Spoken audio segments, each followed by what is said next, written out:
జిల్లాలో జరిగిన ఘోర రోడ్డు ప్రమాదంపై ఏపీ సీఎం చంద్రబాబు తీవ్ర దిగ్భ్రాంతి వ్యక్తం చేశారు.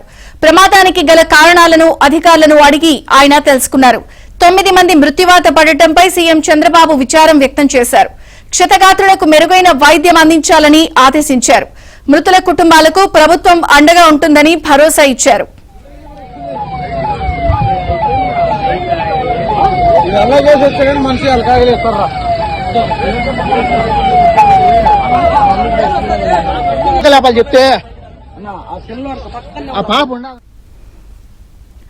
అన్నమయ్య జిల్లాలో కడప చెన్నై జాతీయ రహదారి రెడ్డిపల్లి చెరువు కట్ట దగ్గర ఎదురుగా వస్తున్న కారును తప్పించబోయి మామిడికాయల లారీ బోల్తా పడింది. ప్రమాదంలో 9 మంది మృతి చెందగా మరో 9 మంది తీవ్రంగా గాయపడ్డారు. క్షతగాత్రులను మొనాటైట్ వాహనంలో రాజంపేట ప్రభుత్వాసుపత్రికి తరలించారు.